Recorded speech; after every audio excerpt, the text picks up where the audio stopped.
मारूफ शाह पैदा कश्मीर ने जो आज मैदा चुराई, मैं अपनी तरफ से उनको दुनिया की सबसे एक बार फिर बहुत बहुत मुबारकबाद और बहुत बहुत वेलकम करता हूँ। शुक्रिया।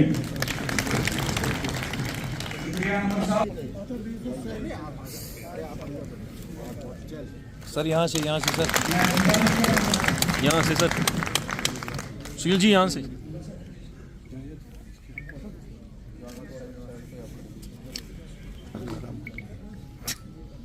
यहाँ से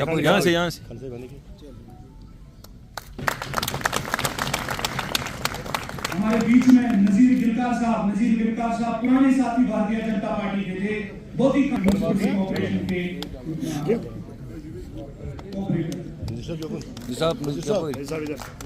ताली बजाइए, ऊपर भी ताली बजाओ।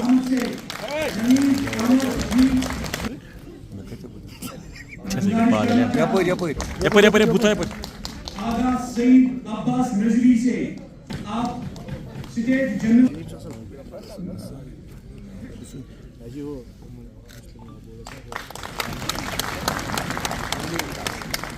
सारे आ जा रहे हैं। यहाँ देखिए मलिक साहब से देखिए, मैंने बार बार ये चीज़ कहा है कि हम उस सियासत के खिलाफ है जो सियासत झूठ पे मबनी हो।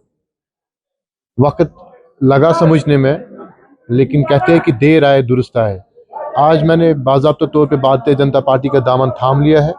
बड़ा खुशनसीब समझता हूँ अपने आप को कि मैं उन पॉलिटिकल पार्टीज़ का दामन छोड़ के यहाँ पे आ गया हूँ।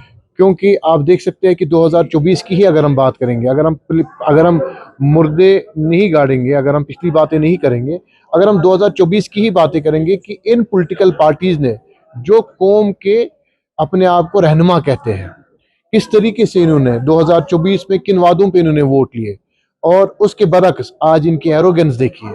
आज गरीब रो रहा है।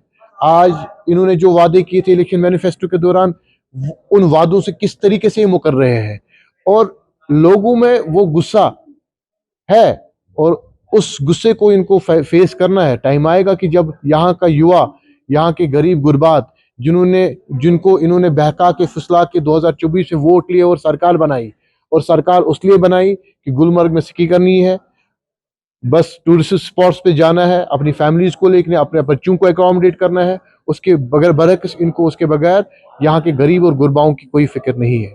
देखिए, नेशनल कॉन्फ्रेंस एक वहाँ खानदानी राज है। वहाँ जब तक आप किसी मंत्री, किसी एमएलए के बेटे नहीं होंगे, तब तक आपके लिए कोई अपॉर्चुनिटीज़ नहीं है, कोई ग्रोथ नहीं है। उसको भी बालाई ताक रखकर हमने फिर भी वहाँ काम किया। हमने उन चीज़ों की तरफ नहीं देखा। मगर आप देखिए कि असेंबली जो इलेक्शन हुआ हाल ही में, उन्होंने लोगों से कितनी झूठे वादे किए। 1 लाख नौकरियां, 12 सिलेंडर, 200 मुफ्त बिजली के यूनिट। मुझे लगता है बस इतना लिखना मैनिफेस्टो में बाकी रह गया था कि आसमान से चांद लाएंगे और तारे लाएंगे, वो आपको तोड़ के दे देंगे। झूठ की, मक्कारी की सियासत आखिर कब तक। और बीजेपी का दामन थामने की खास वजह यह है कि जो हमने 2019 के बाद प्राइम मिनिस्टर के विजन को देखा, किस तरीके से यहाँ जो कत्ल-गारत होता था, जो हमारे बहनों की आंखों की बीनाई छीनी जाती थी, हमारे नौजवानों को मारा जाता था, वो किस तरीके से उन्होंने बंद करवा दिया। आज कश्मीरी अमन की सांस ले रहा है, एक सेंस ऑफ सिक्योरिटी प्रिवेल हुआ है। इस वजह से मुझे लगता है कि हर कश्मीरी नौजवान को प्राइम मिनिस्टर का साथ देना चाहिए, उसमें अपनी भागीदारी दिखानी चाहिए, ताकि हम जम्मू कश्मीर को तरक्की की राह पे ले सके। यहाँ पर जॉब अपॉर्चुनिटीज़ क्रिएट हो। अमन रहेगा तो टूरिज्म रहेगा तो जॉब अपॉर्चुनिटीज़ आएगी। इसलिए उन ताकतों के खिलाफ हमें अब जाना पड़ेगा। इन रीजनल पॉलिटिकल पार्टीज़ में भी वो ताकतें हैं जो यहाँ अमन नहीं चाहते, जो चाहते हैं कि यहाँ पॉट बॉइलिंग रहे हमेशा, ताकि उनके जो उसमें मुफादात है, जो उनके अपने इंटरेस्ट है, वो सर्व हो। मगर अगर कोई उस चीज़ को ख़त्म करना चाहता है, वो बीजेपी है और प्राइम मिनिस्टर नरेंद्र मोदी है। हम उस चीज़ का साथ देना चाहते हैं। क्या आपको आज दुख है कि आपने नेशनल कॉन्फ्रेंस का साथ दिया जब यहाँ पर इलेक्शंस में मैनिफेस्टो बना, जहाँ पर नौजवानों की नौकरियों की बात? देखिए, मुझे आज बहुत खुशी है कि मैं बीजेपी के साथ जुड़ा हूं। मैंने नेशनल कॉन्फ्रेंस को अलविदा असेंबली इलेक्शन से पहले ही कह दिया था, इसलिए मुझे कोई अफसोस नहीं है।